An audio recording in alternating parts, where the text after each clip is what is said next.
구독과 좋아요는 사랑입니다. 여러분 반갑습니다. 말씀 창고의 서현 목사입니다. 오늘도 시청해 주셔서 감사합니다. 오늘은 사무엘하 15장 13절에서 23절 말씀입니다. 오늘 말씀은 압살롬의 반역 소식을 듣고 광야로 도망가는 다윗의 이야기가 기록되어 있습니다. 다윗은 다시 한번 광야로 나아갑니다. 그가 왜 광야로 갈까요? 오늘 이 말씀을 통해서 우리에게 주시는 하나님의 마음을 함께 묵상해 보기 원합니다. 13절부터 말씀입니다. 심부름꾼이 와서 다윗에게 말했습니다. 이스라엘의 인심이 압살롬에게로 돌아섰습니다. 그러자 다윗이 그와 함께 예루살렘에 있던 모든 신하들에게 말했습니다. 여기서 도망가야겠다. 그러지 않으면 우리 가운데 어느 누구도 압살롬에게서 살아남을 수 없을 것이다. 지금 당장 떠나자. 그 아이가 조만간 우리를 쳐서 해치고 칼로 성을 칠까 두렵구나. 왕의 신하들이 그에게 대답했습니다. 우리는 왕의 종들입니다. 무엇이든 우리 주 왕께서 하라고 하시는 대로 할 것입니다. 왕은 왕궁을 지킬 후궁 10명만 남겨놓고 그의 모든 가족들과 함께 떠났습니다. 왕이 떠나자 모든 백성들이 그 뒤를 따랐습니다. 그러다가 그들은 성 외곽에 멈추어 섰습니다. 그의 모든 신하들이 왕의 옆에서 걸었고 모든 그렛 사람과 모든 블렛 사람과 가드에서부터 왕을 따라온 600명의 모든 가드 사람들이 왕 앞에서 행진해 갔습니다. 왕이 가드 사람이 이때에게 말했습니다. 내가 왜 우리와 함께 가려고 하느냐? 돌아가 왕과 함께 있어라. 너는 내 고향에서 망명 온 외국 사람이니 말이다.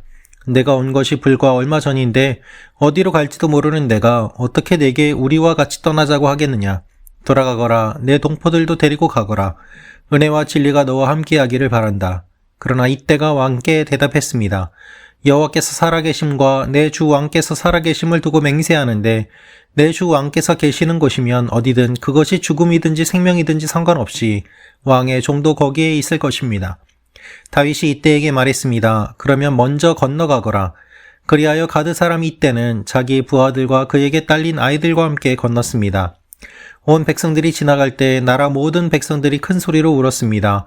왕은 기드론 골짜기를 먼저 건넜고 온 백성들은 광야 길을 향해 나아갔습니다. 여러분 오늘 말씀을 보면 압살롬이 반역했다는 이야기를 다윗이 듣게 됨을 알 수 있습니다.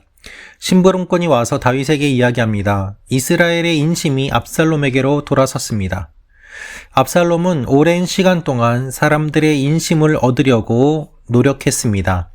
약 4년 정도 걸렸을 것이라고 사람들은 생각하고 있습니다.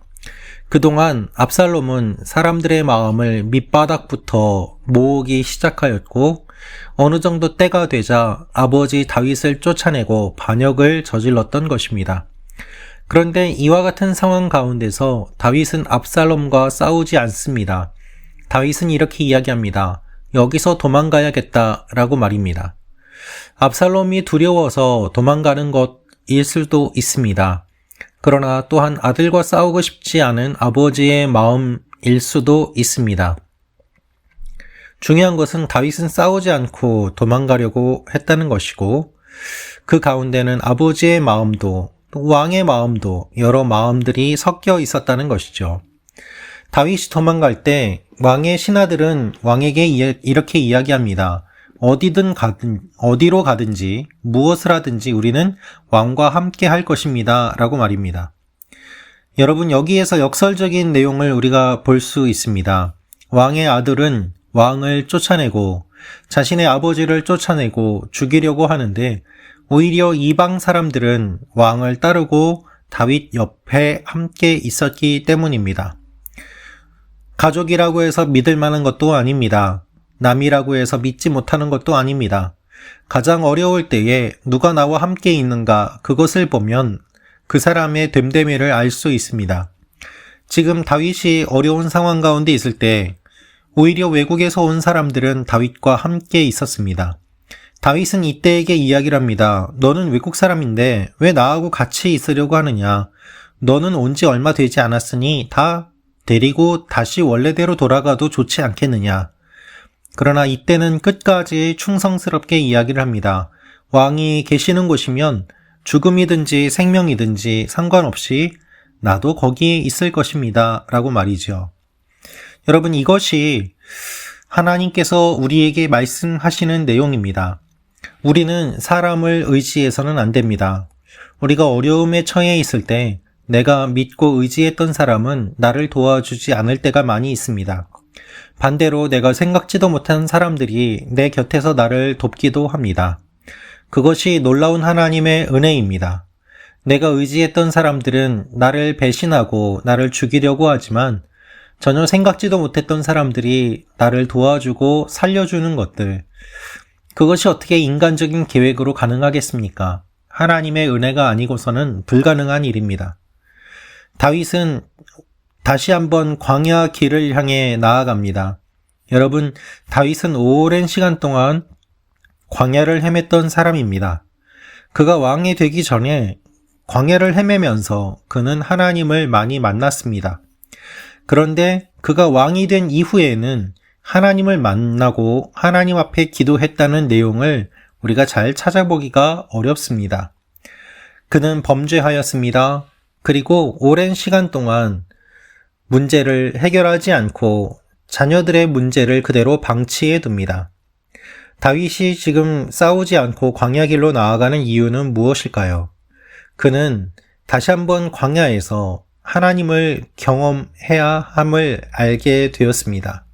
그는 지금 이 상황이 싸워서 해결될 것이 아님을 본능적으로 알고 있습니다. 그는 광야에서 다시 한번 하나님을 만나고 다시 한번 아무것도 없는 상태에서 전적으로 주님께 의지하는 것이 필요함을 본능적으로 느끼고 있습니다. 그래서 다윗은 하나님의 사람인 것입니다. 여러분, 우리에게는 진실한 친구가 필요합니다. 어렵고 힘들 때 우리를 돕고 우리 옆에 있어줄 사람이 필요합니다. 그런데 어려울 때 있어줄 사람을 내가 정할 수는 없습니다.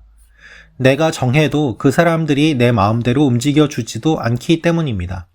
그래서 하나님의 은혜와 하나님의 도우심이 필요합니다. 사랑하는 말씀 창고 가족 여러분, 언제나 어려울 때 저의 유튜브와 이 말씀, 특별히 하나님의 말씀이 여러분 곁에 항상 같이 있기를 소망합니다. 하나님은 여러분을 떠나지 않으십니다. 예수님은 우리의 가장 어려울 때의 진정한 친구가 되십니다. 우리는 때때로 의도적으로 광야로 나아가야만 합니다.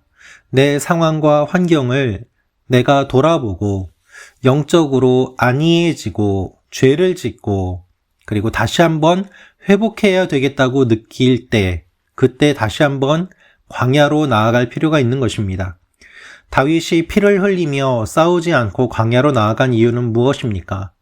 그는 그곳에서 자신이 저지른 죄를 돌아보고 지금까지 일어난 일들을 다시 한번 곱씹어 보며 복기하고 하나님께서 무엇을 말씀하시는지를 깊이 묵상하고 정리할 시간이 필요했기 때문입니다. 우리도 그와 같은 시간들이 필요합니다. 말씀을 묵상하면서, 말씀을 읽으면서, 예배를 드리면서 하나님 앞에 우리의 모습을 돌아보는 시간들이 있기를 원합니다. 기도하겠습니다. 살아계신 아버지 하나님, 매일 큐티를 통하여서 우리의 모습을 돌아보게 하시고 하나님의 도우심이 없이는 아무것도 할 수 없음을 고백하는 하나님의 사람들이 되게 하여 주옵소서. 의도적으로 광야로 나가서 주님을 경험하는 사람들 되게 하시고 하나님의 은혜가 우리 가운데 날마다 넘치게 하여 주옵소서. 예수님의 이름으로 기도합니다. 아멘.